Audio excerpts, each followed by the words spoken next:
think and listen to yourself. Seek advice and take it with a pinch of salt. Yeah. If you start a business, make sure that customer service is that's your biggest seller. Be consistent in quality. Don't worry too much about people who copy or do what you're doing. It's the way the business is. Do what you need to do. You will succeed.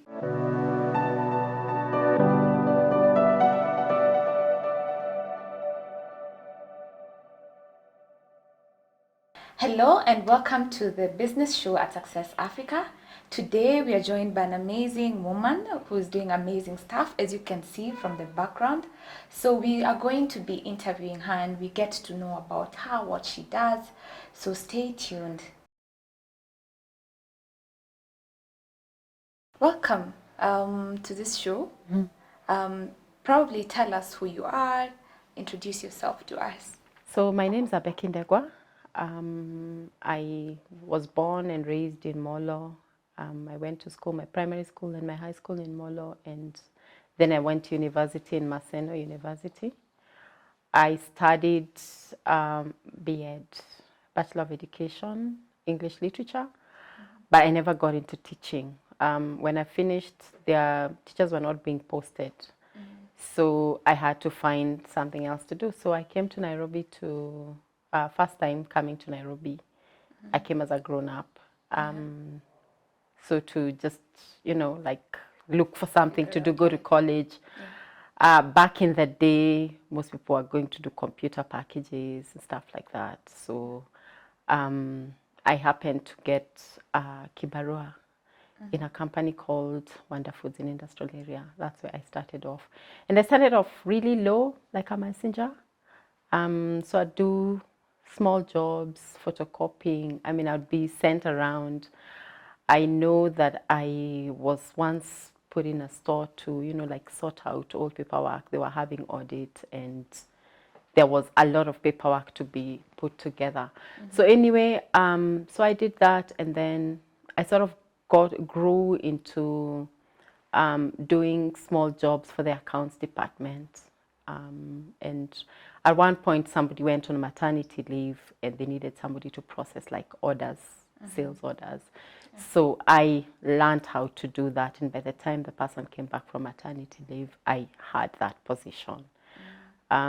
So they came back, they needed their job back. So they needed someone to do credit control. They had a lot of debt outside. So I started doing, but I'm not good at math at all. So it was an okay job, a stressful job, but I managed to do it anyway. Then around that time, Regional Reach was starting out a station, the first vernacular station, Kameme, and they were auditioning. So I thought, why not? I haven't studied journalism or anything. So I went by just to see my chances, and luckily I got picked up for the production department. I learned on the job how to do, like editing, Kikuyu scripts. People would come and would do plays, and I learned how to do it. I was there for a period of time. Then I moved from the production to admin, and I did admin for about a year or something. Then from there, I moved to an NGO called I Choose Life, which was doing peer education for university students. I was the PA to the CEO, plus I did a bit of HR and admin. I did about 2 years. MSF was looking for someone in admin. I applied, I got it. I worked in MSF for about 3 years, and while at MSF, U Mobile, that time it was called Econet Wireless, came into Kenya. It was the third mobile phone company, and the CEO was looking for a PA. So I just applied for it, and I got it. Yeah. And I stayed in while it was Econet Wireless, it changed to U Mobile, to U Mobile, and I stayed there from start to finish. in 2016, when the company was winding up and leaving Kenya, and people, the staff were being transferred from, various departments into to join the other telcos, Airtel, Orange, and Safaricom, I opted to get out because I had already started this business as a side hustle. So in 2013, I was looking for a gift for Father's Day. It was a very cold day, so it was just a normal day. I was just lying about. I mean, men are hard to gift. So I was looking for a Father's Day gift. I had no idea, and Father's Day was coming. So I had a Maasai Shuka. I had a few Maasai Shukas at home, but the texture is very rough. So it's not warm. It's not actually comfortable on the skin. So I was trying to get warm. So I got a fleece blanket, and I put it on top of the Maasai Shuka. But I kept, I had to keep adjusting it. Yeah. So my mom-in-law at that particular time was visiting. She didn't live too far away from us, but she was visiting. And she's a good seamstress. So I asked her to just, like, shikanishe hizi mbili, sew them together, stitch them together, then I can use it. Yeah. So she stitched it together, and it became a blanket that became very popular in the house. That it became the most popular item. You'd get to the, like how there's a particular place where people like to sit. Now this blanket became something that would hide. Yeah. So my house has 3 people, me, my husband, and my daughter. So we are always, fighting for where to sit to watch TV or where to. Yeah. So this blanket became something that would even hide. Yeah. So that someone doesn't pick it up.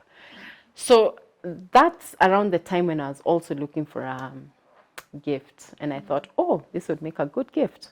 So I came to town. I didn't even know where a fleece was sold. So I came into town, bought a Maasai Shuka, went to River Road, bought 2 meters of fleece, and I did that. And he had his own blanket. And then my daughter was like, oh, why don't I get a blanket?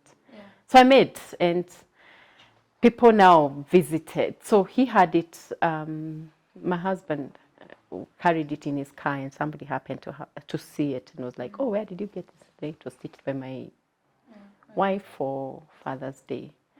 And the guy was like, can you do it for me? So people started asking, and I would stitch and give, stitch and give, stitch and give. So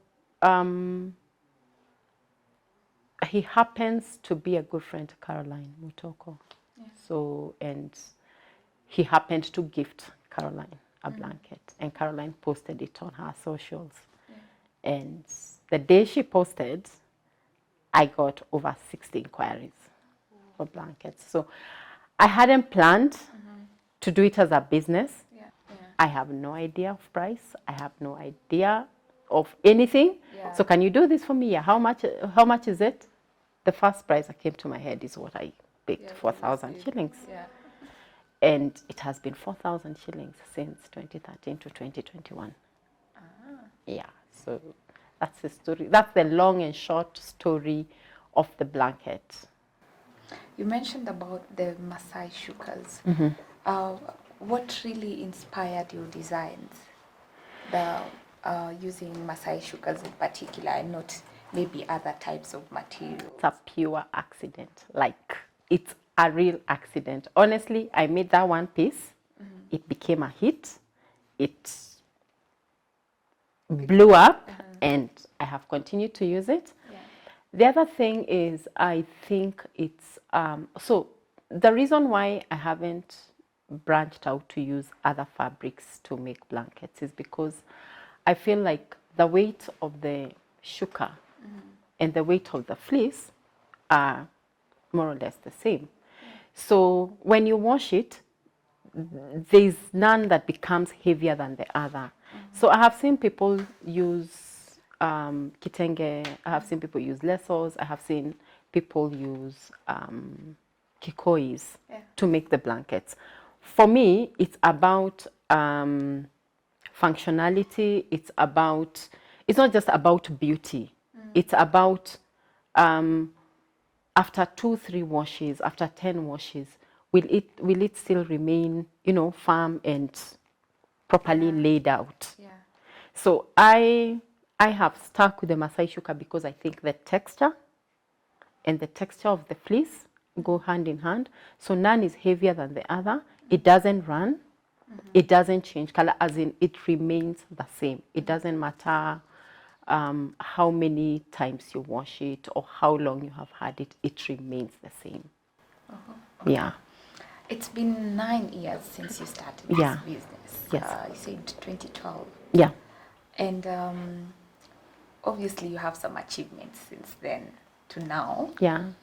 What are those achievements you have made since you started this business? Well, my greatest achievement is the fact that I have a brand that is well known. I mean, if I say my name is Becky, somebody may not necessarily know who Becky is, but if I say Becky Ndegwa 6, Ndegwa 6 is known by people who don't even know me. So I have a brand that can stand on its own. I can stand up and say Safaricom, Ndegwa 6, Coca-Cola, as in I have a name out there. So a lot of people don't even know who it is. Secondly, the other achievement, and which took me a lot of time to build, is previously, especially 2013 to 2017, I worked purely from home. So most of the times when a corporate client wants to make an order, they want to come to see where you're working from. Who are you? So they expect to find a fully fledged place. I just told them I don't have an office. I work from home, and I'm one of the oldest purely online jobs. I mean businesses. My business has been online since that 2012. So for me to get trusted by big organizations, as Becky, who runs Ndegwa 6, does not necessarily have this big place. For me, that's a very, very big achievement.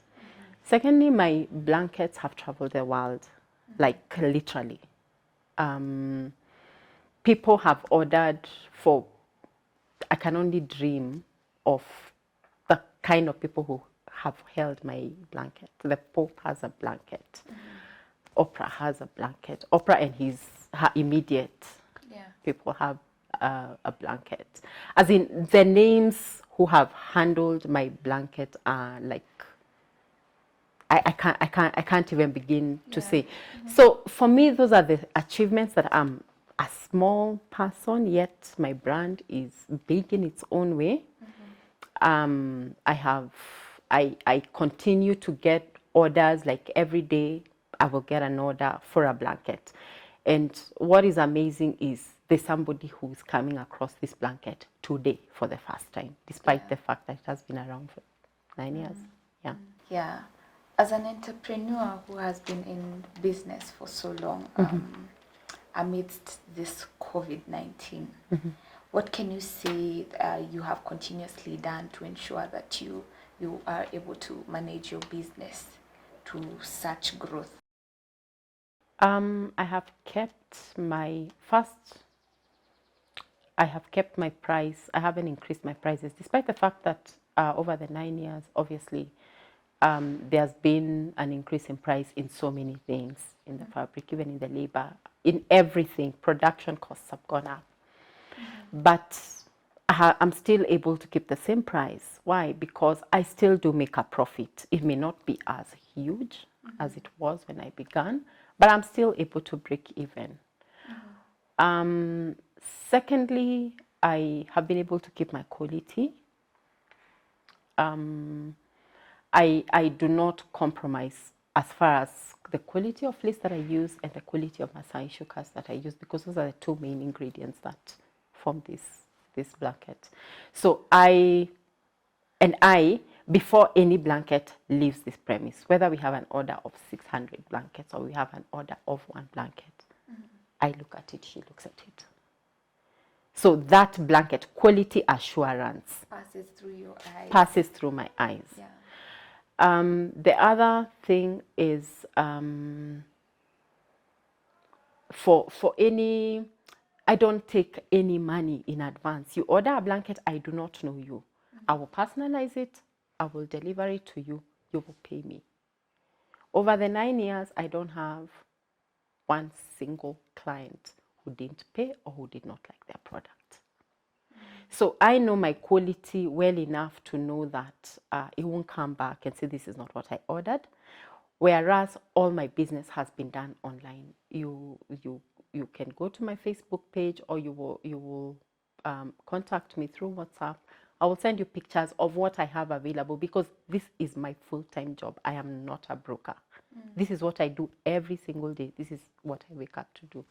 So if you call me and you tell me you want 100 blankets, I'll tell you if I'm able to meet that order. If I'm not able to turn it around, I will not tell you I will take it and then go look for people who do the same thing. No. Because for me, quality is what has built my business. It's a quality assurance. Okay. Everything. Wow, I get you. You've had challenges as a business. Yeah. And even during this COVID-19. Yeah, mind talking about some of those challenges? So my challenge has been, I recognize the niche I have picked. The niche is a luxury item. It is not a cheap item, and it's bound to be passed over. Yeah. Somebody looking for a gift, they'll possibly look, because while people are celebrating birthdays, anniversaries, and they will need a gift, it's not the first gift they will pick up. So my biggest challenge has been to convince people that it's possibly the most useful gift you give somebody. Yeah. The challenge of copycats, of course. Someone will tell me, I saw the same product you're selling at half the price. Yeah. I can't argue about that. I cannot tell you not to buy from my competition, because competition is healthy. Yeah. It helps you, grow and know where you are at, and feel good when somebody says, I'm still coming back to you. Yeah. So people who copy have been a big challenge, because again, somebody might buy something and say, oh, I was given a blanket by Ndegwa 6 that wasn't good, but all my blankets are tagged. So what I'll ask you is just go check. If it has my label, then it is mine. If it doesn't have my label, it is not my blanket. Yeah. So those have been my biggest challenges, just the cost of the product that I produce and the copycats. What I can tell somebody is, I started this business because, again, as I told you, it wasn't intended. Yeah. If I was going to do a business, I would possibly have done what everybody else is doing, selling clothes. Yeah. So start. Don't listen to listen to yourself, because I think you're your greatest encourager and your greatest critic at the same time. So think and listen to yourself. Seek advice and take it with a pinch of salt. Yeah. If you start a business, make sure that customer service is that's your biggest seller. I don't have a marketing team. I have never marketed, but a lot of my name has been built from references. Someone who has bought, has liked the quality, comes back. If somebody, it has grown out of the fact that I have done a good job. Yeah. So be consistent in quality.